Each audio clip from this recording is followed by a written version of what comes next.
దొల్లగొట్టేసింది. పాకిస్తాన్ వెళ్ళినప్పుడు sequences set కాలే కదనా, అవే పిచ్చి లేపుతాయి మనకి. ఎత్తుక్కోవడం కాదు, సినిమా కంటెంట్ మూవీ ఇది. స్టార్టింగ్ నుండి ఎండింగ్ వరకు జనాలు అరిచేలాగే ఉన్నది.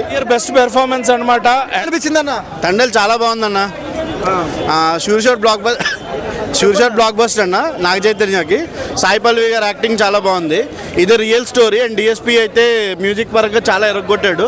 సినిమా అయితే మంచి హిట్. మజిలీ తర్వాత ఈయనకి మంచి బ్లాక్ బస్టర్. ఎమోషనల్ సీక్వెన్స్ ఎలా అనిపిస్తుంది అన్న? ఎమోషనల్ సీక్వెన్స్ కానీ ఏదవని చాలా బాగున్నాయి. సినిమా బ్లాక్ బస్టర్ అనుకోవచ్చు. బ్లాక్ బస్టర్ అన్న. మజిలీ తర్వాత ఆయనకి అంత మంచి కంబ్యాక్ హిట్ అన్న.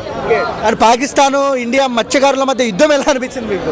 అన్న అది యుద్ధం అని కాదన్న, అక్కడున్న సీక్వెన్సెస్కి చిన్న సినిమాటిక్ లిబర్టీ తీసుకొని కొంచెం ఎక్స్ట్రాగా చూపించారు. బట్ వాట్ ఎవర్ అక్కడ జరిగిన మ్యాక్సిమం ఇన్సిడెంట్స్ని కవర్ చేశారు చందుమొండెడ్డి గారు. సినిమాలో అయితే ప్రతి సీక్వెన్స్ చాలా యాప్ట్గా ఉంది.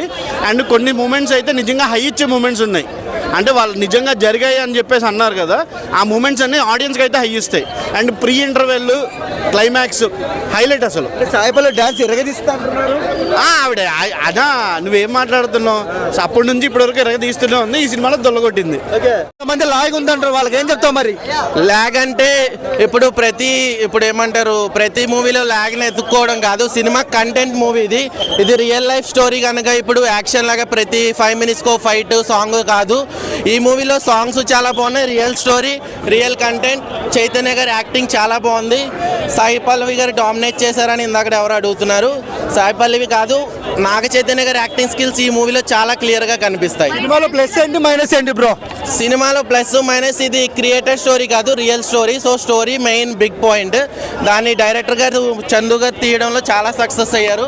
Songs Devi Sri Prasad, background music. Naga Chaitanya గారి పెర్ఫార్మెన్స్ ఏంటి భయ్య, అది కెరియర్ బెస్ట్ పెర్ఫార్మెన్స్ అనమాట. అండ్ ప్రేమం సినిమాలో ఒక సీన్ ఉంటుంది, శృతి హాసన్ గారు మర్చిపోతే ఏడ్చుకుంటూ వచ్చే సీన్. అది మామూలుగా ఎమోషన్లో నెక్స్ట్ లెవెల్. దాన్ని మించి వెడ్డింగ్ కార్డ్ సీన్ ఒకటి ఉంటుంది. సాయి పల్లవి గారు ఏడిపిస్తారు. మామూలుగా మనందరూ తెలుసు, అమరంలో చూసాము, ఇందులో కూడా అదే ఉంటుంది. బట్ నాగ చైతన్య గారు ఏడిపించారు భయ్య. అసలు అది నెక్స్ట్ లెవెల్ అనమాట. ఆయన ఏడుస్తుంటే మనకు కూడా ఏడుపు వస్తుంది. అంత మంచి యాక్టింగ్ అనమాట. కెరియర్ బెస్ట్ పెర్ఫార్మెన్స్ చైతు గారిది. అండ్ అక్కినేని ఫ్యామిలీ అయిపోయింది అనే వాళ్ళందరికీ కూడా ఏం లేదు, అసలు ల్యాగ్ చూడడం రాదని చెప్తే వాళ్ళకి ల్యాగ్ కాదు కదా, ఇంకో మాట మాట్లాడడానికి కూడా లేదనమాట. Career best performance. మత్స్యకారుల మధ్య పాకిస్తాన్ సీక్వెన్స్ సరిగ్గా కుదరలేదు అంటున్నారు కదా, అలా అనే వాళ్ళకి మరి సినిమా చూడడం రాలేదేమో అనేది నా ఒపీనియన్. అంటే ఎవరి ఒపీనియన్ వాళ్ళది, అది అలా వాళ్ళు చెప్పి ఉండొచ్చు, అది వాళ్ళ ఒపీనియన్. బట్ నా వరకు నేను 100% సాటిస్ఫైడ్. అండ్ ఫీమేల్ వర్షన్ బాగుంది, మేల్ వర్షన్ బాగుంది, సాడ్ వర్షన్ బాగుంది, ప్యాట్రియాటిక్ సాంగ్ బాగుంది, నమో నమ శివాయ సాంగ్.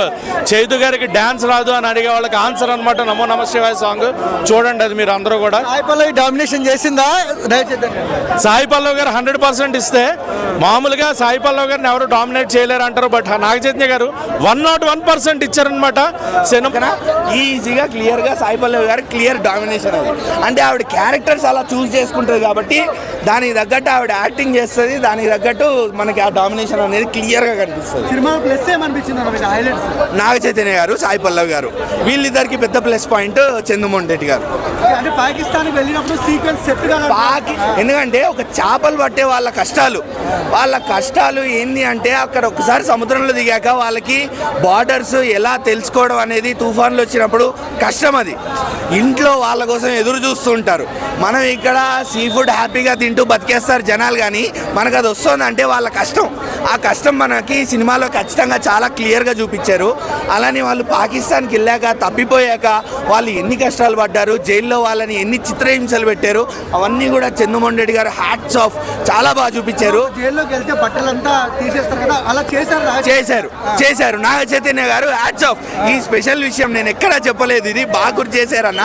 యాజ్ అన్ యాక్టర్ 10 మెట్లు ఎక్కేశారు నాగ చైతన్య గారు. పెద్ద స్టార్ హీరోలు చెయ్యరు ఇది. బట్టలు ఇప్పుకొని జైల్లో కూర్చోబెట్టారు, ఆయన కూర్చున్నారు. Hats off. As an actor director ఏం చెప్తే అది చేశారు. సినిమాకి ఏం కావాలో అది చేశారు, స్టోరీకి ఏం కావాలో అది చేశారు. సాయి పల్లవి ప్రాణం పోసింది కథకు అన్నారు. సాయి పల్లవి ఏ కథకి ప్రాణం పోయేది చెప్పండి? సాయి పల్లవి గారు ఏ కథకు ప్రాణం పోయలేదు, ఈ కథకు కూడా అలానే ప్రాణం పోసారు. కాకపోతే ఏంటంటే నాగ చైతన్య గారు ప్రాణం ఇచ్చారు, ఈవిడ కూడా ప్రాణం ఇచ్చారు. ఒకరికొకరు ఇచ్చి పుచ్చుకున్నారు. దొల్ల కొట్టేశారు సినిమాని, దొల్ల కొట్టేశారు తండేల్ భాషలో చెప్పాలంటే.